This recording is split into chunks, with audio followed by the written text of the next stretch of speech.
ऐ चाँद इतना भी मत मुस्कुराओ कि इन लड़कों को खबर लग जाएगी। ऐ चाँद इतना भी मत मुस्कुराओ कि इन लड़कों को खबर लग जाएगी। करेंगे हम तुम्हारी तारीफ, करेंगे हम तुम्हारी तारीफ और तुम्हें नज़र लग जाएगी।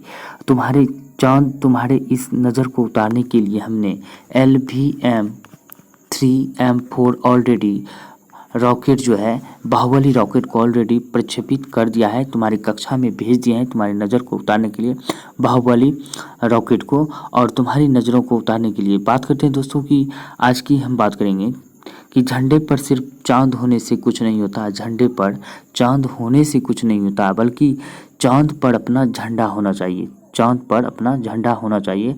और भारत एकमात्र विश्व का ऐसा देश बन गया है जो साउथ पोल पर पहुंचने वाला, यानी कि साउथ पोल पर चंद्र मिशन पहुंचाने वाला दुनिया का पहला देश। और चंद्र मून में हम बात करते हैं, चंद्र मिशन में दुनिया का चौथा देश बन गया है। ये आपको याद रखने हैं क्या है, साउथ पोल पर चंद्रयान मिशन उतारने वाला, जहाँ पे कोई देश आज दिन तक नहीं पहुंच पाया था, वहाँ पर पहला अपना मिशन उतारने वाला देश भारत बन गया है। और चंद्र मिशन में भारत चौथा देश बन गया है। दोस्तों, इससे पहले आप सभी को राम राम, गुड मॉर्निंग, जय श्री कृष्ण, राधे राधे, जय महाकाल। दोस्तों, हम बात करेंगे आज की क्लास की बहुत ही ज़्यादा मोस्ट इंपोर्टेंट होने वाले करंट अफेयर की क्लास विथ स्टैटिक जीके की क्लास की हम बात करते हैं, काफ़ी महत्वपूर्ण होने वाले हैं। अब बात करें दोस्तों कल वाले क्लास की, हम बात करें 24 तारीख की क्लास की हम बात करें, तो आपने नहीं देखा है तो ज़रूर जाके देखें और उस वीडियो को ज़्यादा से ज़्यादा शेयर करें।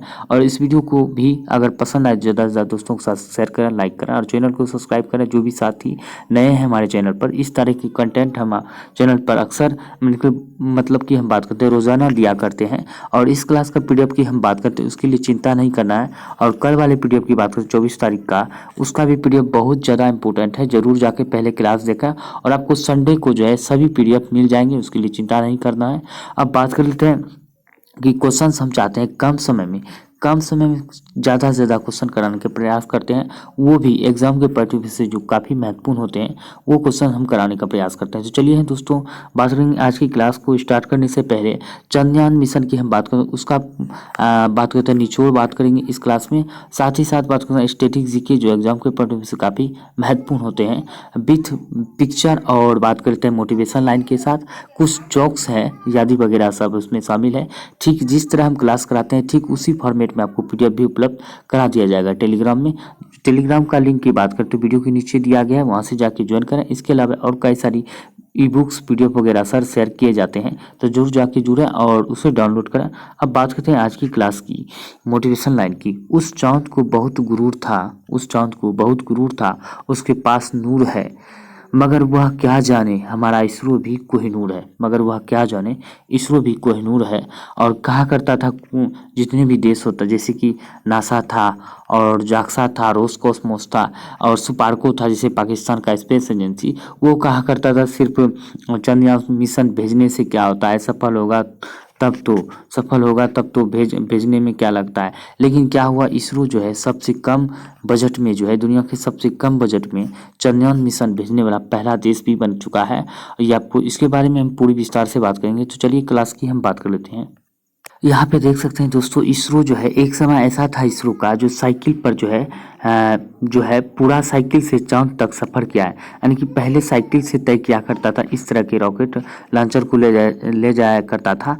आज देख सकते हैं साइकिल से जो है पूरा हुआ साइकिल से चांद तक का सफ़र। ये आपको ध्यान रखना है, समय सबका एक जैसा नहीं होता है, समय बदलते रहता है। और बात कर लेते हैं दोस्तों आज की चंद्रयान मिशन थर्ड की हम सफलता के पीछे किन किन व्यक्तियों का हाथ है, उसके बारे में हम पूर्ण विस्तार से बात करेंगे। अब बात करते हैं चंद्रयान मिशन थर्ड के हीरोज, यानी कि इनके हीरो कौन कौन से हैं, चलिए हम बात करते हैं। सबसे पहले हम बात करेंगे एम शंकरन की बात करेंगे। इसरो के सैटेलाइट को डिजाइन किया था एम शंकरन, यहाँ पे देख सकते हैं ये एम शंकरन का है। और एस सोमनाथ की हम बात करें, वर्तमान में इसरो के चेयरमैन हैं। चंद्रयान 3 के बाहुबली रॉकेट को डिजाइन किया था इसी ने। कौन बाहुबली रॉकेट कहा जाता है, LVM-3 M4 को जो है बाहुबली रॉकेट कहा जाता है, ये आपको ध्यान रखना है। अब बात करते हैं कल्पना के की बात करते हैं, चंद्रयान थर्ड मिशन की डिप्टी प्रोजेक्ट डायरेक्टर थे, ये देख सकते हैं कल्पना के है। वही बात कर लेते हैं अब हम पीवी वीरू मुथु वेल की बात करें तो पीवी मुथुवेल की बात करें, चांद पर कई तरह की खोज के लिए जाना गया है। और बात करें डॉक्टर एस उन्नी कृष्णन नायर की बात करें, रॉकेट का निर्माण किया था इन्होंने, इसका पिक्चर भी लगा हुआ है, देख सकते हैं। तो देख सकते हैं इन 5 व्यक्तियों का हाथ है चंद्रयान थर्ड के मिशन की सफलता के पीछे। आप ध्यान से देख सकते हैं, उसको याद रख सकते हैं, काफ़ी महत्वपूर्ण हो सकते हैं ये क्लास। आप बात करते हैं क्वेश्चन की, तो इसके बारे में और विस्तार से हम बात कर लेते हैं। चंद्रयान मिशन थर्ड की हम बात कर लेते हैं। तो यहाँ पे देख सकते हैं चंद्रयान थर्ड के लैंडर का नाम विक्रम है और रोवर का नाम प्रज्ञान था, यानी कि विक्रम बात करें चंद्रयान 2 और 3 का जो है जो भी है सेम प्रोसेस वही है, आपको ध्यान रखना है। वो चंद्रयान 2 में भी विक्रम और लैंडर प्रज्ञान भेजा गया था, लेकिन यहाँ पे क्या है, सिर्फ चंद्रयान थर्ड में लैंडर और विक्रम को भेजा गया है, क्योंकि लैंडर नहीं, मतलब कि यहाँ पे भेजा गया है कौन सा, रोवर और विक्रम को भेजा गया है। ऑलरेडी जो ऑर्बिटर में जो लैंडर जो है वहाँ पे पिछले साल वाला जो भेजे गए थे, पिछले इससे पहले वाला, वो ऑलरेडी वहाँ पे मौजूद है, आपको ध्यान रखना है। अब यहाँ पे बात करते हैं प्रज्ञान का मतलब क्या होता है। प्रज्ञान का मतलब होता है ज्ञान व सर्वोच्च बुद्धिमत्ता से जुड़ा संस्कृत शब्द होता है। क्या होता है, ज्ञान, और कभी पूछ सकता है एग्जाम में, प्रज्ञान का मतलब क्या होता है, ज्ञान व सर्वोच्च बुद्धिमत्ता से जुड़ा संस्कृत शब्द है, ये आपको ध्यान रखना है। और वही बात करते हैं अंतरिक्ष कार्यक्रम के जनक और इसरो के संस्थापक विक्रम साराभाई के नाम पर रखा गया है। किसका नाम, विक्रम का नाम, विक्रम जो नाम इसके अंतरिक्ष साराभाई जो पहले इसके अध्यक्ष थे इसरो के, उसके नाम पर रखा गया है। प्रज्ञान का मतलब आपको पता ही हो गया। अब जो है ऑर्बिटर में जो लैंडर भेजा गया है तो वो पहले से मौजूद है, पिछले वाला जो है अभी तक जो वर्क कर रहा है लैंडर को, इसीलिए उसे नहीं भेजा गया, अब बाकी दोनों को भेजा गया। अब बात करते हैं चंद्रयान थर्ड की लैंडिंग से जुड़ी 6 अहम बात करें तो चांद पर चंद्रयान थर्ड की आज यानी कि 6:04 पर लैंडिंग हुआ है, 23 तारीख को, आपको याद रखने हैं। और बात कर लेते हैं लैंडिंग के आखिरी 15 मिनट काफ़ी अहम रहा और चांद पर जाने वाला चौथा देश बना भारत, और दक्षिण ध्रुव पर पहुंचने वाला चांद के दक्षिण ध्रुव पर पहुंचने वाला पहला देश बना भारत दुनिया के, ये आपको याद रखना है। 40 दिन की यात्रा के बाद आज लैंडिंग हुआ, 40 दिन की यात्रा हुआ, ये आपको ध्यान रखना है। दक्षिणी ध्रुव पर उतरेगा चांद, ये आपको ध्यान में रखना है। 14 दिन तक चांद की सतह पर रिसर्च करेगा। अब बात करते हैं चंद्रयान थर्ड का अब तक का सफर की बात करें तो चंद्रयान थर्ड के अब तक का सफर की हम बात करते हैं। यह 14 जुलाई को जो है चंद्रयान थर्ड सफल लैंडिंग हुआ था। और यहाँ पे देख सकते हैं 1 अगस्त 2023 को पृथ्वी की ऑर्बिटर से चांद की तरफ भेजा गया। ये आपको याद है, पृथ्वी के ऑर्बिटर से चांद की तरफ भेजा गया। वही बात करते हैं 5 अगस्त को चंद्रयान 3 की सफलतापूर्वक चंद्रमा की कक्षा में स्थापित हुआ। 17 अगस्त को लैंडर मॉड्यूल की हुई ड्यू बूस्टिंग और 23 अगस्त को चांद की सतह पर सफल लैंडिंग के लिए चंद्रयान 3 तैयार हुआ, जो कि 6:04 पर सफलतापूर्वक लॉन्चिंग हो गया। ये आपको यह ध्यान रखना है, इस तरह की पूरा प्रोसेस है चंद्रयान थर्ड की। अब वही बात करते हैं पिछली क्लास की वीडियो की हम बात करें 24 तारीख की, काफ़ी महत्वपूर्ण है। वहाँ पे हम बात करें चंद्रयान फर्स्ट से लेकर 2 और 3 की बात करें तो काफ़ी बात करते हैं, विस्तार पूर्वक बात इसकी चर्चा की गई है और पूरी एक्सप्लेनेशन के साथ जो है सारे क्वेश्चन की हमने चर्चा की है, जो एग्जाम के पॉइंट ऑफ व्यू से काफ़ी महत्वपूर्ण है। वहाँ से एक भी क्वेश्चन आपको छूटेंगे नहीं और उसका PDF भी आपको संडे को प्रोवाइड करा दिया जाएगा। जरूर जाके क्लास देखा और कमेंट करके बताएं कैसा रहा, और कोई सुझाव देना तो वीडियो के नीचे सुझाव देना ना भूलें, कमेंट करके सुझाव जरूर दें। बात करें चंद्रयान थर्ड का भाग की बात करें तो क्या होता है, चंद्रयान थर्ड की भाग की बात करें तो क्या है, S-200 2 रॉकेट बूस्टर था जो कि सॉलिड फ्यूल से भरा हुआ था। आपको ध्यान रखना है S-200 जो है 2 रॉकेट बूस्टर, हम आपको अच्छी तरह से दिखाएंगे। यहाँ पे देख सकते हैं, ये जो रॉकेट है, ये जो है, ये दोनों रॉकेट जो है S-200 जो है सॉलिड फ्यूल से भरा हुआ है, S-200 है, ये दोनों रॉकेट यहाँ पे देख सकते हैं। अब वही बात कर लेते हैं क्या है, और सॉलिड फ्यूल से भरा हुआ है। और L-110 लिक्विड फ्यूल विकास इंजन की बात करें तो इसमें जो L-110 की बात करते हैं लिक्विड विकास इंजन लगे हुए हैं, यहाँ पे देख सकते हैं, यहाँ पे विकास इंजन यहाँ पे लगा हुआ है। वही बात कर लेते हैं अब C-25 की क्रायोजेनिक फ्यूल की बात करें, क्रायोजेनिक इंजन का इसमें प्रयोग किया जाता है फ्यूल की, जिसमें कि लिक्विड हाइड्रोजन और लिक्विड ऑक्सीजन जो होता है इसका फ्यूल होता है, ये आपको ध्यान रखना है। वही बात करते हैं चंद्रयान थर्ड लैंडर और रोवर की बात करें तो लैंडर और रोवर भेजा गया था, जिसमें कि लैंडर रोवर है, यहाँ पे देख सकते हैं, यहाँ पे जो है लैंडर रोवर है, इसमें ध्यान इस यहाँ पे लैंडर और रोवर है, ये ध्यान में रखना है। अब बात करते हैं यहाँ पे इस तरह के इसी तरह के सेम प्रोसेस है, यही रॉकेट है जो LVM-34 है। यहाँ पे देख सकते हैं LVM-3 लिखा हुआ है, जिसे बाहुबली रॉकेट भी कहा जाता है। और ये सवाल आपको आंसर करके बताना है, भारत का सबसे शक्तिशाली रॉकेट कौन सा है। भारत का सबसे शक्तिशाली रॉकेट अब कौन सा है, ये 4 ऑप्शन दिए हैं, इसका आंसर आपको कमेंट करके बताना है। तो चलिए हम बात करते हैं अगले क्वेश्चन की। तो यहाँ पे दिया गया है, देख सकते हैं यहाँ पे चंद्रयान थर्ड की लैंडिंग भारत अंतरिक्ष में रिसर्च और चंद्रमा पर अस्थायी जीवन की खोज में सबसे आगे है। किसने कहा था, सुनीता विलियम एस्ट्रोनॉट ने।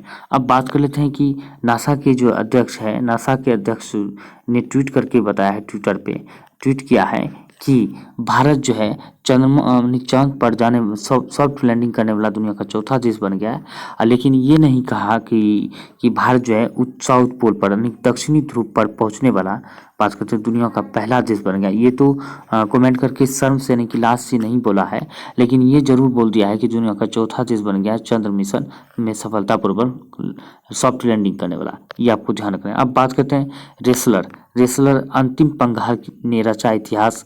ये देख सकते हैं रेसलर अंतिम पंघाल है, अंडर 20 वर्ल्ड चैंपियनशिप में लगातार 2 गोल्ड जीतने वाली पहली भारतीय महिला पहलवान बनी है। यानी कि अंडर 20 में बात करें तो लगातार 2 मेडल जीतने वाली, गोल्ड मेडल जीतने वाली बात करें तो पहली भारतीय महिला पहलवान बने हैं अंतिम पंघाल। ये रेसलर खेल से संबंधित है, ये आपको ध्यान रखना है। अब बात करते हैं क्वेश्चन की। तो क्वेश्चन हम बात करते हैं, यहाँ पे देख सकते हैं कि इसे बनाया गया आइकॉन। चुनाव आयोग ने सचिन तेंदुलकर को बनाया नेशनल आइकॉन, ये आपको याद रखना है। चुनाव आयोग ने बनाया सचिन तेंदुलकर को नेशनल आइकॉन। वही बात करते हैं लैंगिक समानता के मामले में दुनिया के 146 देशों में भारत का स्थान कौन सा रहा है, 127वां स्थान रहा है, ये आपको याद रखना है।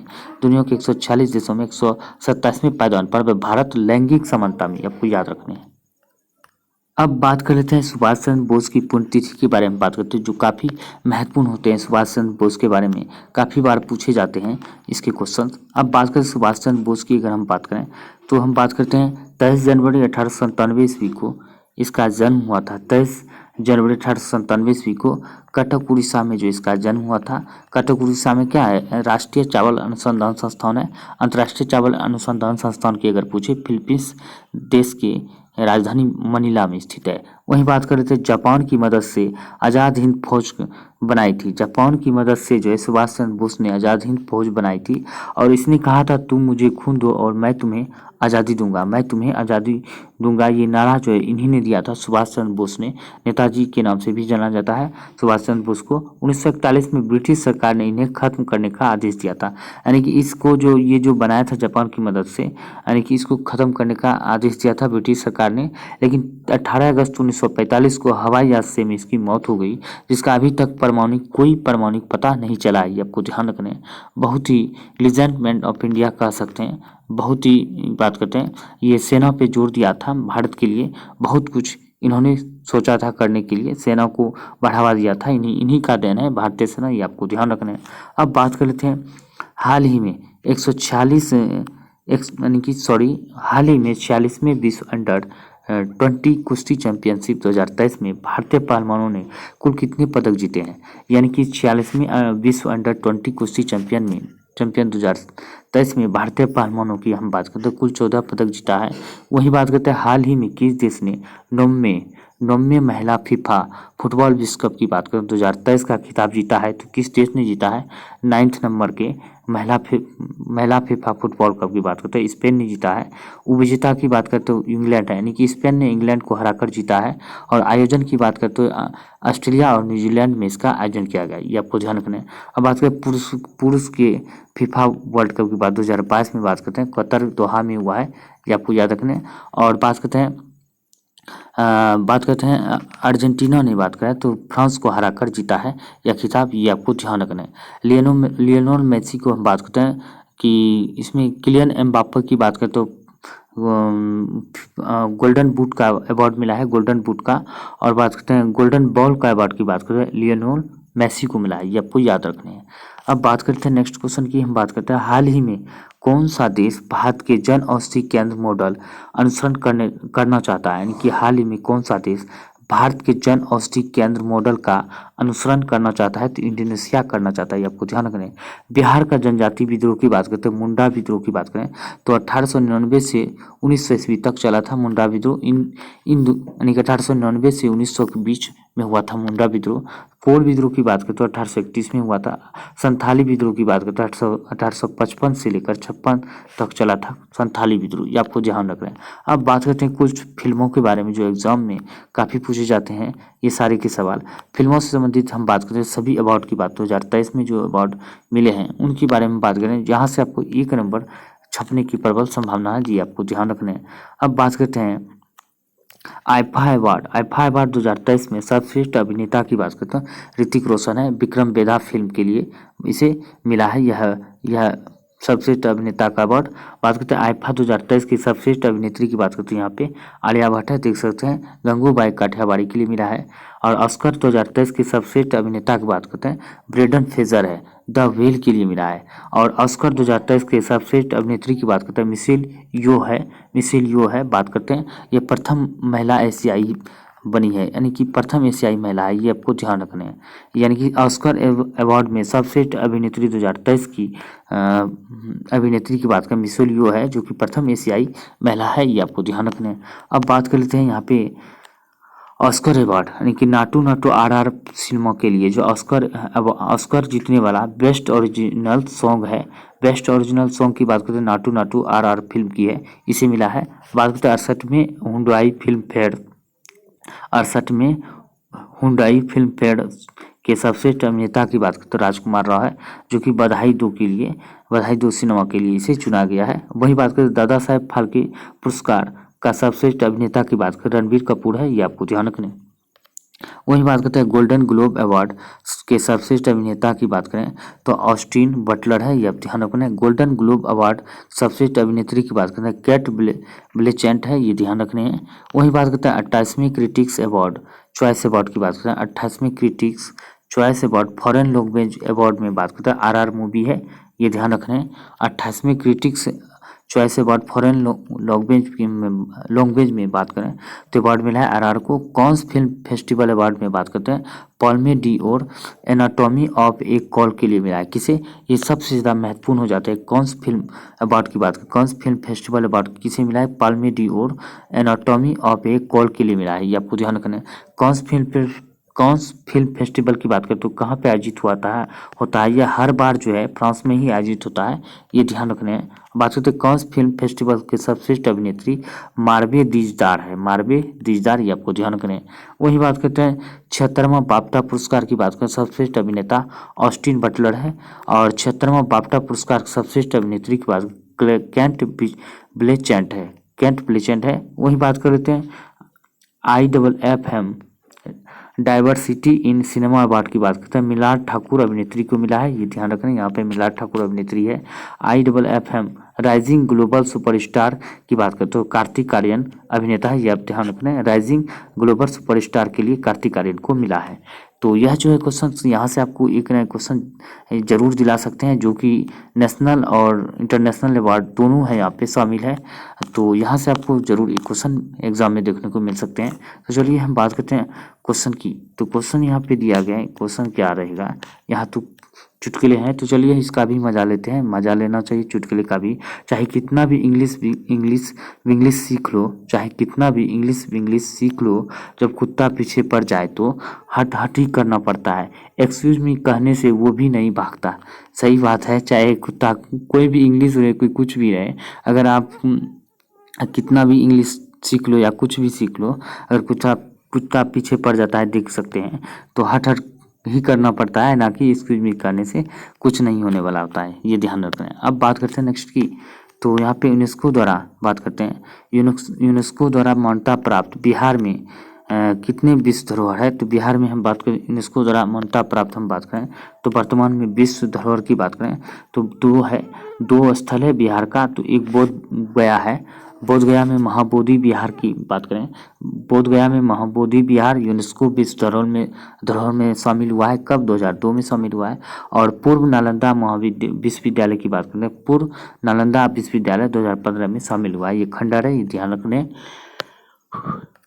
अब बात करते हैं एग्जाम में सबसे ज़्यादा छपने वाले सवाल की बात करें तो यहाँ से आपको एक क्वेश्चन जरूर पूछे जाते हैं, चाहे कोई भी एग्जाम हो, एक नया क्वेश्चन जरूर यहाँ से पूछे जाते हैं।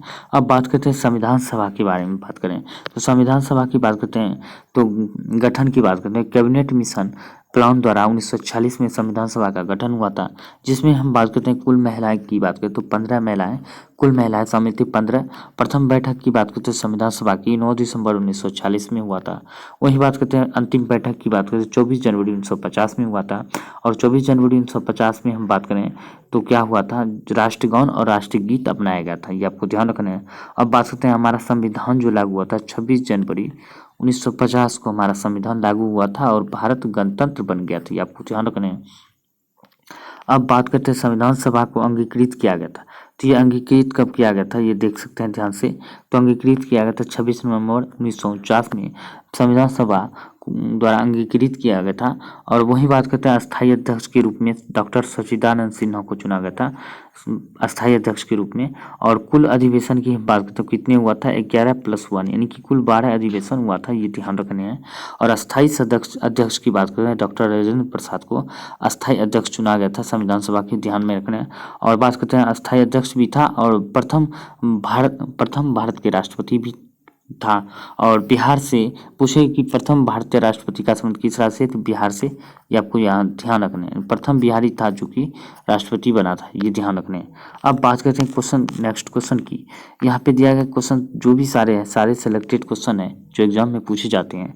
किस मंत्रालय ने पीएम उषा अभियान शुरू किया है, तो शिक्षा मंत्रालय ने हाल ही में पीएम उषा अभियान शुरू किया है, ये आपको ध्यान रखने हैं। दुनिया का पहला 3D अग्नि-1 रॉकेट लॉन्च किया गया है जाएगा, तो दुनिया का पहला 3D अग्नि-1 रॉकेट की बात करें तो आंध्र प्रदेश में लॉन्च किया जाएगा। वनों को बढ़ाने के लिए अमृत वृक्ष आंदोलन शुरू किया है, तो वनों को बढ़ाने के लिए हम बात करते हैं अमृत वृक्ष आंदोलन की बात करते हैं असम सरकार द्वारा शुरू किया गया है। और आईसीसी पुरुष T20 प्लेयर्स रैंकिंग 2023 में शीर्ष स्थान मिला है, किसे मिला है, तो सूर्य कुमार यादव को मिला है, ये आपको ध्यान रखना है। अब बात करते हैं अश्विनी वैष्णव ने भारत का पहला 3D मुद्रित डाकघर कहाँ लॉन्च किया है, तो 3D मुद्रित डाकघर आपको याद रखने हैं बेंगलुरु में लॉन्च किया है। हाल ही में घोषित धौलपुर करौली 54वां टाइगर रिजर्व का संबंध किस राज्य में है, यानी कि धौलपुर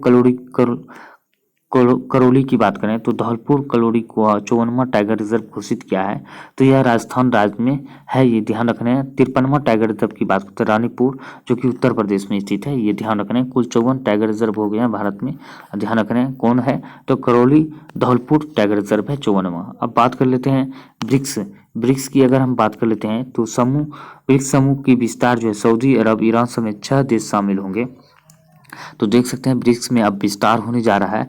बात करते हैं कौन कौन से 6 देश शामिल होने वाले हैं ब्रिक्स में, तो पहले देश ऑलरेडी शामिल थे कौन, 5 देश, तो ब्राज़ील, रूस, इंडिया, चाइना और साउथ अफ्रीका, 5 देश तो पहले शामिल था। लेकिन इसका 2023 में जो हम बात कर लेते हैं साउथ अफ्रीका में इसका बैठक हाल ही में जारी है, ध्यान रखना है। अर्जेंटीना, मिस्र, ईरान, इथोपिया, सऊदी अरब और संयुक्त अरब अमीरात को ब्लॉक का नया सदस्य बनाने के लिए आमंत्रित करने का निर्णय लिया है। तो इन सभी 6 देश को निर्णय तो लिया है आमंत्रित करने का, लेकिन जो है ये संभावना यही कि यह 6 देश को जो है इसका जो है समूह में शामिल किया जाएगा, ये आपको याद रखने हैं। शामिल हो गया तो इसमें जो है बहुत बड़ा विस्तार हो जाएगा, इसमें ध्यान में रखने हैं। अब बात करें तिरुअनंतपुरम में लॉन्च किया गया केरल का पहला AI स्कूल यानी कि आर्टिफिशियल इंटेलिजेंस स्कूल यानी कि AI आर्टिफिशियल आधारित स्कूल की बात करें तो पहला जो है स्कूल लॉन्च किया जाएगा केरल में। और आर्टिफिशियल आधारित पहला न्यूज एंकर लिसा की बात करें तो यह जो है कहाँ पे लॉन्च किया गया, उड़ीसा में, ये आपको याद रखने, लिसा उड़ीसा, इस तरह आपको याद रखने। अब बात करते हैं चंद्रयान 3 की बात करें तो यूट्यूब पर दुनिया का सबसे ज़्यादा देखा जाने वाला लाइव स्ट्रीम बना है कौन, तो चंद्रयान 3 बना है, दुनिया का सबसे ज़्यादा देखा जाने वाला यूट्यूब पर लाइव स्ट्रीम बना है चंद्रयान 3। थाईलैंड के प्रधानमंत्री बने हैं श्रेथा थाविसिन श्रीथा थाविसिन बने हैं हाल ही में थाईलैंड के नए प्रधानमंत्री। जस्टिस प्रकाश श्रीवास्तव बने एनजीटी के नए अध्यक्ष। क्या बना है? एनजीटी नेशनल ग्रीन ट्रिब्यूनल की बात करें तो इसका अध्यक्ष बना है जस्टिस प्रकाश श्रीवास्तव, जिसके एनजीटी की स्थापना की बात करें 2010 में हुआ था। ये आपको ध्यान रखना, इसका मुख्यालय दिल्ली में है। अब बात करते हैं दोस्तों, ये क्वेश्चंस है मेरी में, यानी कि क्वेश्चंस नहीं है, बस आज के लिए इतना ही है। तो आपको कमेंट करके जरूर बताना है और मेरी मेहनत को बेकार मत जाने देना मेरे दोस्त। यह इसका जो है आपको 100% पालन करना है, ये आपको ध्यान रखना है। क्वेश्चंस की पर कैसा लगा आपको आज का वीडियो जरूर कमेंट करके बताएं। अगर ज़्यादा पसंद आए ज़्यादा दोस्तों को शेयर करें, लाइक करें, चैनल को सब्सक्राइब जरूर करें। तो मिलते हैं अगले वीडियो में, तब तक के लिए जय हिंद जय भारत। आज के लिए इतना ही।